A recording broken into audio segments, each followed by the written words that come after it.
Según lo que la policía ha podido determinar, Joseph Edward Duncan III, de 42 años, huyó del condado de Becker, Minnesota, casi inmediatamente después de que alguien pagara su fianza de $15,000, tras una audiencia judicial, el 5 de abril de 2005, donde se le acusaba de haber obligado a un niño de 6 años y de intentar forzar al amigo de este.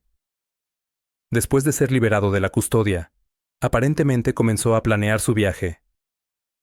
Se detuvo en un Walmart y compró gafas de visión nocturna y una cámara de video. En algún momento, también adquirió municiones para escopeta y un martillo de garra. 10 días después, el 15 de abril de 2005, alquiló un Jeep Grand Cherokee rojo de 2005 en Saint Paul, Minnesota. Sin embargo, nunca devolvió el vehículo al finalizar el contrato de alquiler, y el Jeep fue reportado como robado por la policía. El 4 de mayo de 2005, la policía descubriría que entre el momento en que el Jeep fue alquilado y el momento en que fue reportado como robado, Duncan había viajado a través de partes de Missouri y había llegado tan al sur como Newton County, en la esquina suroeste del estado, en una zona que limita con Kansas, Oklahoma y Arkansas. Fue allí, el 27 de abril de 2005, poco más de una semana antes de que el vehículo fuera reportado como robado en Minnesota, que presuntamente robó un juego de placas de matrícula de otro vehículo y las colocó en el Jeep que estaba conduciendo. Posteriormente, la policía se daría cuenta de que Duncan era capaz de planificar cuidadosamente cada uno de sus movimientos, como la mayoría de los depredadores sexuales, y lo había hecho en esta ocasión al disfrazar el vehículo que conducía, incluso antes de que fuera necesario hacerlo.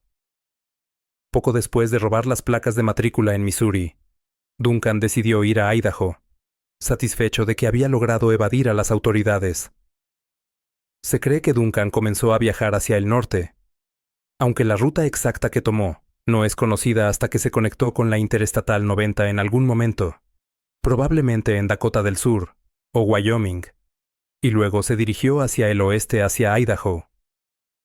Aunque no se sabe con certeza cuándo llegó a Idaho, fue mientras se dirigía hacia ese estado que se emitió una orden de arresto para él, en Fargo, Dakota del Norte, por no seguir adecuadamente las condiciones de su liberación, el 5 de abril, y por faltar a una posterior cita judicial. Nadie parecía prestar atención al delincuente sexual que conducía el Jeep robado con las placas robadas de Missouri, mientras se dirigía hacia el oeste. Pero, ¿por qué alguien lo haría? Estaba siendo cuidadoso en su planificación fría y calculada, y no había dado motivo para que nadie lo notara. Duncan llegó al condado de Kootenai, Idaho, en algún momento de la segunda semana de mayo. No se sabe con exactitud por qué se detuvo en el área de Wolf Lodge, ubicada a unos 8 millas al este de Coeur d'Alene y justo fuera de la Interestatal 90. Tal vez se detuvo allí para comer, o simplemente para descansar un rato. Sin embargo, en algún momento, terminó conduciendo por una carretera secundaria y pasó frente a una pequeña casa de bloques de cemento blanco, con marcos verdes, cuya parte inferior parecía haber sido recubierta con estuco, dándole un aspecto liso, donde vivían los Grown y la familia Mackenzie. La casa, algo aislada y rodeada de árboles, arbustos y colinas bajas, era un objetivo fácil para alguien con malas intenciones. Duncan probablemente vio a sus próximas víctimas, Shasta Grant, de 8 años, y su hermano Dylan, de 9, jugando afuera de la casa, en el inusualmente cálido clima de mayo, mientras pasaba por allí. Shasta y Dylan, junto con su madre Brenda Crown, de 40 años, su novio Mark Mackenzie, de 37, y el hermano mayor de Shasta y Dylan, Slade, de 13 años, iban y venían durante el fin de semana del 13 al 15 de mayo, antes de la llegada de Duncan. Era el tipo de comunidad donde los padres no temían dejar a sus hijos solos. Un lugar donde los niños jugaban afuera sin supervisión, montaban sus bicicletas donde querían y construían fuertes en el bosque.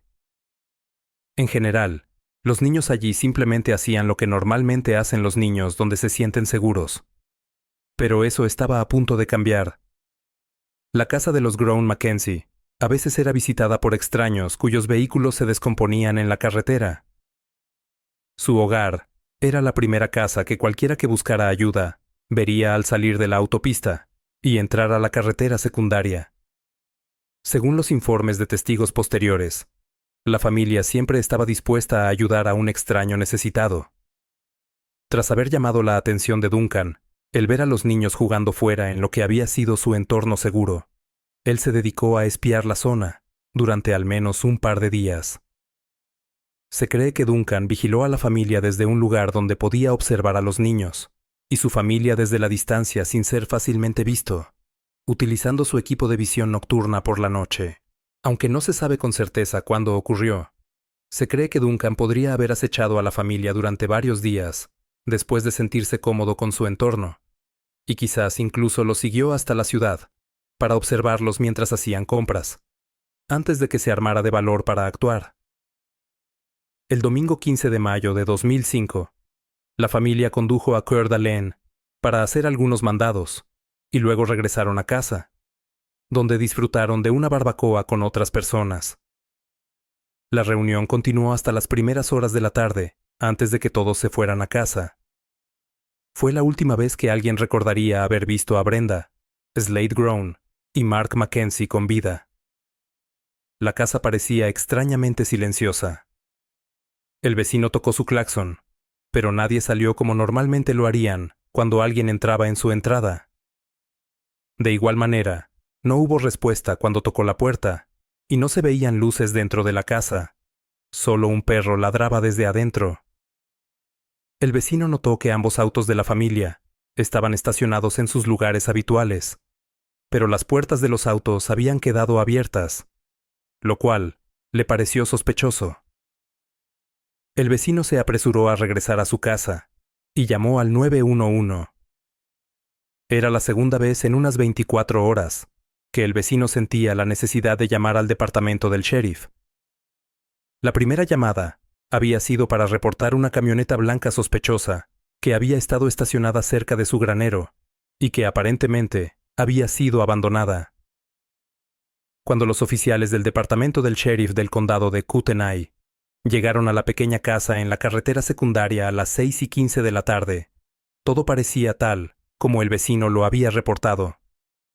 Tras acceder fácilmente a la casa por una puerta trasera para verificar el bienestar de los residentes, los oficiales quedaron horrorizados por la carnicería que encontraron en el interior.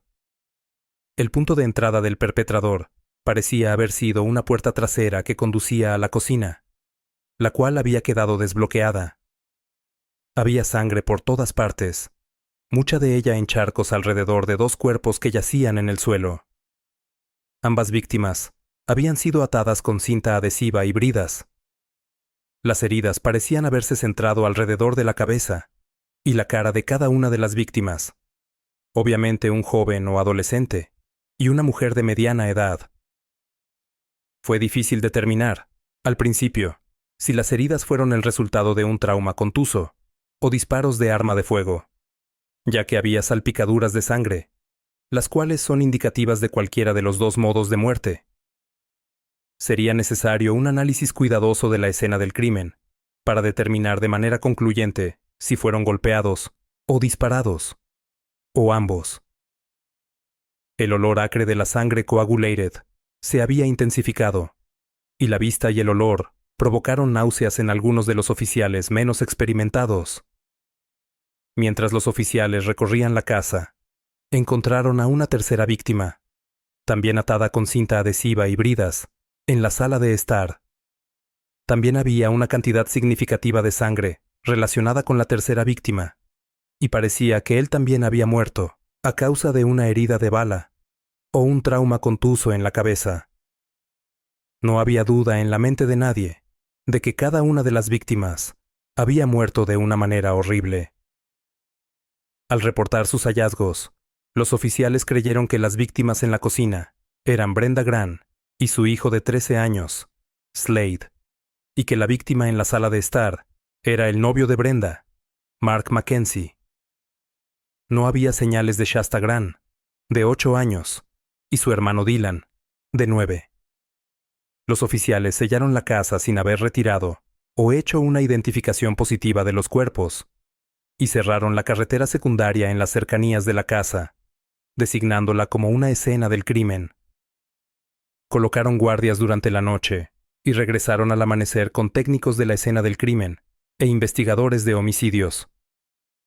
Los investigadores, junto con el personal del laboratorio criminal, regresaron a la casa en la carretera secundaria al amanecer del martes 17 de mayo de 2005. La identificación positiva de los cuerpos pronto confirmó las sospechas iniciales de los oficiales del condado de Kootenay. Se habían producido 3 homicidios de naturaleza muy violenta, y los muertos eran, de hecho, los que habían sido identificados tentativamente por los oficiales que inicialmente encontraron los cuerpos. Tras largas inspecciones en la escena por parte de los detectives del departamento del sheriff y los técnicos de laboratorio, los cuerpos de Brenda K. Grant, Slade Grant y Mark Mackenzie fueron retirados sistemáticamente de la casa y llevados a la morgue del condado. Los oficiales creyeron que las víctimas habían sido asesinadas entre la noche del domingo y el momento en que sus cuerpos fueron encontrados el lunes. Mientras tanto, los voluntarios del equipo de búsqueda y rescate del condado de Kootenay se desplegaron en todas direcciones, a través de las áreas boscosas que rodeaban la casa de los Grown Mackenzie y el lago Coeur d'Alene, en su búsqueda de Shasta y Dylan. Algunos buscaron a pie, otros a caballo o en vehículos todoterreno, y algunos utilizaron perros rastreadores, así como perros especialmente entrenados para detectar cadáveres mientras recorrían los bosques y caminos secundarios en la zona. Un helicóptero también buscó desde el aire, y la Policía Estatal de Idaho, ISP, así como la oficina del FBI de Coeur d'Alene, se unieron al esfuerzo de búsqueda, mostrando fotos de Shasta y Dylan a los residentes locales con la esperanza de que alguien los hubiera visto. Se emitió una alerta Amber a nivel nacional para los 2 niños. La alerta Amber describió a Dylan como de 1.22 metros de altura, 27 kilogramos, ojos azules y cabello rubio cortado al ras. Shasta fue descrita como de 1.17 metros de altura, 18 kilogramos, con ojos avellana y cabello largo y marrón. Nuestro principal interés ahora son los 2 niños que no podemos encontrar, dijo el sheriff Rocky Watson a un grupo de reporteros en una conferencia de prensa programada. Al investigar los antecedentes de las víctimas, los investigadores descubrieron que Brenda se había casado con Stephen Grant en Big Bear Lake, California, en 1986, y tuvieron 5 hijos juntos, antes de divorciarse en 2001. Tras el divorcio, ella trasladó a su familia a Wolf Lodge, Idaho, donde vivió con Mark Mackenzie desde entonces. Información adicional sobre Brenda mostró que ella operaba un negocio llamado Made to Order, en el que limpiaba casas a cambio de un salario. Según quienes la conocían, dejaba a sus hijos en una guardería, y normalmente trabajaba todo el día limpiando casas ajenas. Sin embargo, finalmente dejó el negocio de limpieza para poder pasar más tiempo con sus hijos.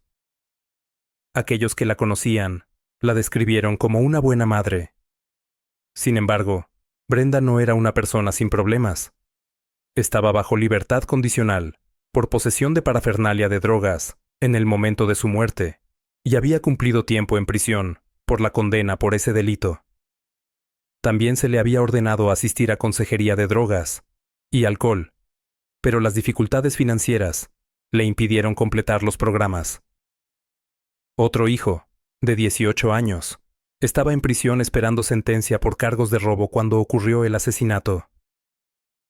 Uno se pregunta si el mismo horrible destino que les arrebató la vida a los otros miembros de su familia también le habría tocado a él, de no haber estado en prisión.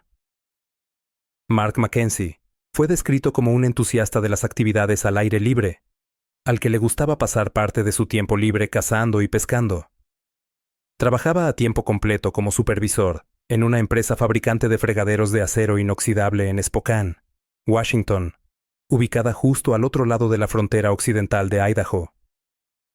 Ellos parecían ser bien queridos en toda la comunidad, y nadie de los que la policía entrevistó podía entender cómo podrían haber encontrado un final tan violento. Según la información proporcionada por el departamento del sheriff del condado de Kootenai, el miércoles 18 de mayo, surgió una persona de interés en el caso, tras entrevistas con familiares y amigos de las víctimas.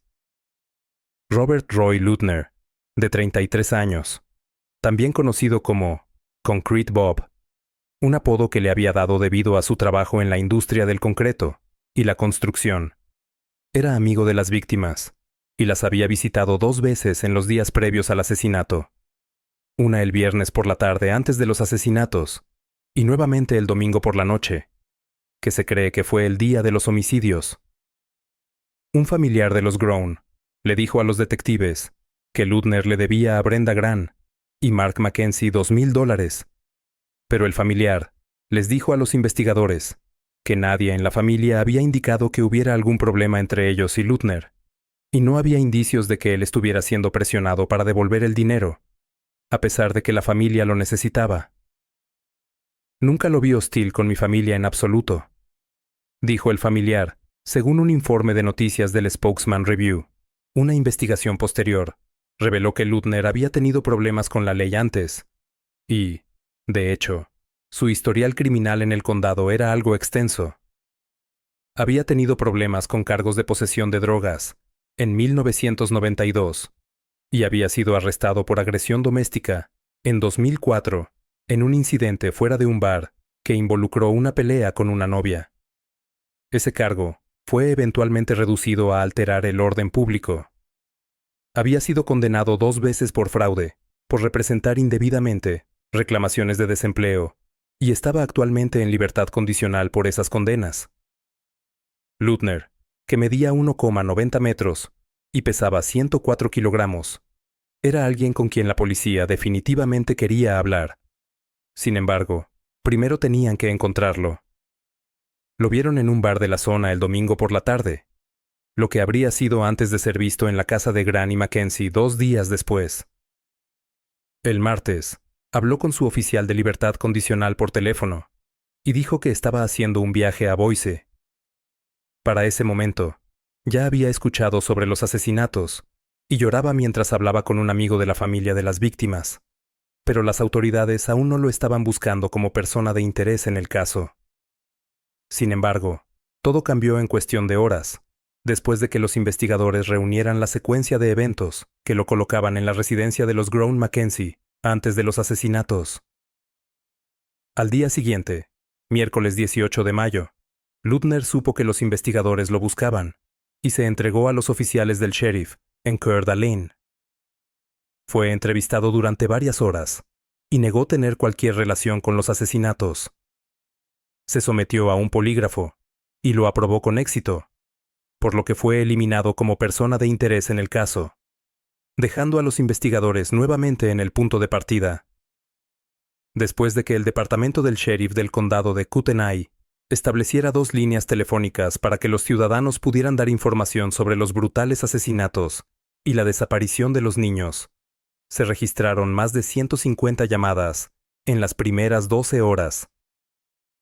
Voluntarios se ofrecieron para responder las llamadas en el Centro de Operaciones de Emergencia del departamento, ubicado en el sótano del edificio principal del sheriff. 6 voluntarios estuvieron al teléfono durante las 24 horas, tomando llamadas de ciudadanos preocupados, amigos de la familia y algún que otro psíquico, tratando de ayudar con una pista sobre dónde podrían encontrarse Shasta y Dylan. Algunas de las pistas provinieron de padres cuyos hijos conocían a Shasta y Dylan, y proporcionaron ubicaciones al aire libre, donde a veces jugaban. Sin embargo, ninguna de las pistas condujo a ningún lugar de inmediato, o proporcionó información que pudiera arrojar algo de luz sobre por qué había ocurrido algo tan terrible en su tranquila comarca. Los perros rastreadores ocasionalmente detectaron el rastro de Shasta y Dylan en varias ubicaciones a lo largo de una amplia área de colinas y la costa del lago, así como cerca de estanques y arroyos que fueron registrados con la ayuda de equipos de buceo sin éxito. Simplemente no había señales de los niños. No sabemos si están heridos, dijo el capitán Ben Wolfinger a un reportero del Spokesman Review. No sabemos si se están escondiendo, si tienen tanto miedo que no se atreven a salir. Queremos registrar cada rincón. Aunque las pistas más viables fueron continuamente pasadas al puesto de mando improvisado, consistente en un remolque blanco estacionado cerca de la escena del crimen, ninguna de ellas dio frutos, mientras un día seguía al otro. Investigadores adicionales del FBI, así como de otras agencias locales, se unieron a la investigación del asesinato y la búsqueda de los niños desaparecidos. El FBI, aunque inicialmente fue considerado un posible sospechoso, como siempre ocurre con los maridos en cualquier investigación de homicidio, donde un cónyuge o excónyuge ha encontrado un final violento, Steve Gran, el ex esposo de Brenda y el padre biológico de Shasta y Dylan, fue rápidamente descartado como sospechoso, tanto en la investigación de los asesinatos como en la de los niños desaparecidos. ¿Está emocional ya?, preguntó Wolfinger, según lo informado por el Spokesman Review. Sí. ¿Está estresado? Sí. ¿Está destrozado por el dolor? Sí. Sin embargo, no hay evidencia que sustente a Steve Gran como sospechoso o persona de interés. Steve Gran, acompañado de familiares y amigos, hizo un emotivo llamado por el regreso seguro de sus hijos en la televisión nacional, el jueves 19 de mayo. Por favor liberen a mis hijos sanos y salvos, dijo Gran en voz baja, con su tono marcado por muchas lágrimas. Ellos no tuvieron nada que ver con esto. Libérenlos en un lugar seguro, donde las autoridades puedan encontrarlos. Llamen a la línea de ayuda. Déjenlos saber dónde pueden ser encontrados. 2 días después, America's Most Wanted emitió un segmento en su transmisión del sábado por la noche, 21 de mayo, lo que resultó en 19 pistas, llamadas al departamento del sheriff, poco después de que el programa fuera transmitido. Sin embargo, ninguna de las pistas ofreció mucha esperanza a los investigadores de que encontrarían a los niños en breve. El mismo día en que Steve Gran había hecho su llamado televisado por el regreso seguro de sus hijos, los investigadores del departamento del sheriff del condado de Kootenai y la oficina del forense del condado de Kootenai dieron a conocer los detalles de la causa oficial de muerte de las víctimas del asesinato. Según el informe del forense, las 3 víctimas murieron por trauma contuso en la cabeza. Cada víctima sufrió fracturas de cráneo y contusiones cerebrales, y los investigadores creen que un martillo de garra podría haber sido el instrumento contundente utilizado en cada una de las víctimas atadas. Tras un análisis toxicológico, se encontraron rastros de tetrahidrocannabinol, TSH, el ingrediente activo de la marihuana, en la sangre de Brenda Gran y Mark Mackenzie. También se encontraron rastros de metanfetamina en su sangre. Los investigadores afirmaron que aún no sabían si las víctimas había sido cometido por una sola persona o por más de un perpetrador. Sin embargo, debido a que cada víctima había sido atada, teorizaban que podría haber sido necesario más de una persona para someter a las víctimas y llevar a cabo los crímenes.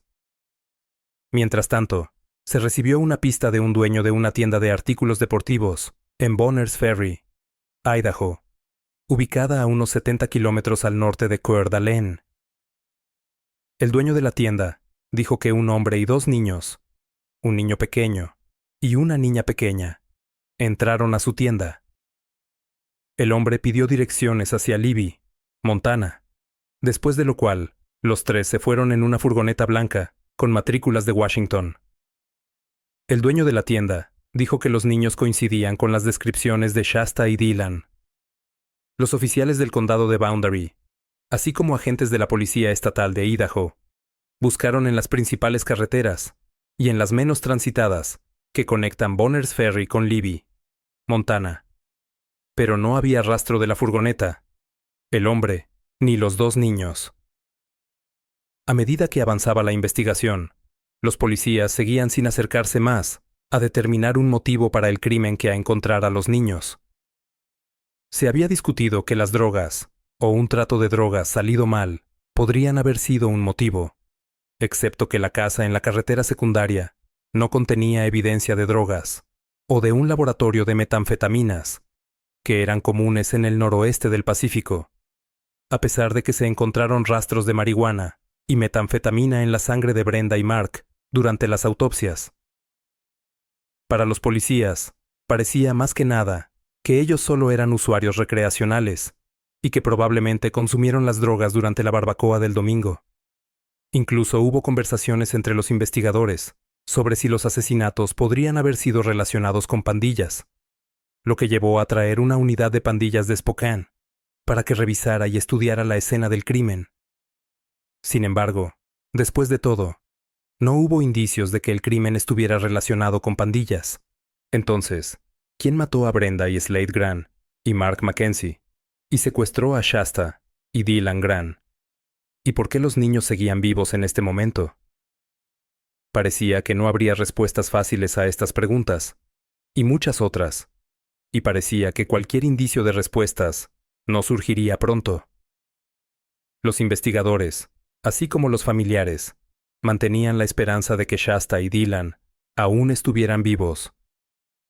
Las pruebas de ADN tomadas de la escena del crimen mostraron que la sangre pertenecía a las 3 víctimas del asesinato, y que la sangre de Shasta y Dylan parecía estar ausente en la escena del crimen. Mientras tanto, a medida que el tiempo avanzaba, los investigadores, con la esperanza de encontrar pistas que ayudaran a desentrañar el misterio de lo que había sucedido, no solo sobre los asesinatos en la carretera secundaria, sino sobre lo que le había pasado a Shasta y Dylan, comenzaron a revisar toneladas de basura de los vertederos públicos de la zona y de los basureros alrededor de Wolf Lodge. Esperaban encontrar pistas, como ropa ensangrentada que el asesino pudo haber descartado, o incluso el arma del crimen misma. Pero después de clasificar toneladas de basura, las pistas sobre lo que sucedió y por qué seguían siendo esquivas, a medida que los días se convertían en semanas, comenzaba a parecer que Shasta y Dylan simplemente habían desaparecido de la faz de la tierra, sin que nadie los volviera a ver.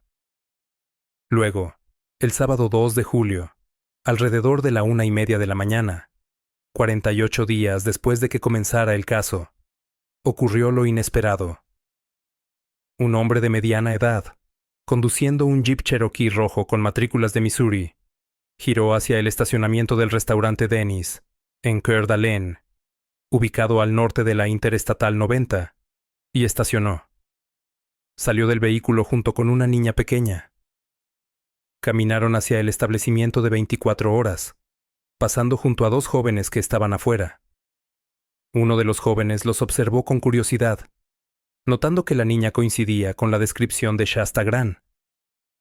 El hombre y la niña entraron al restaurante, y los jóvenes, sin saber qué hacer, decidieron seguirlos discretamente, y, al ingresar al restaurante, confirmaron la identidad de la niña.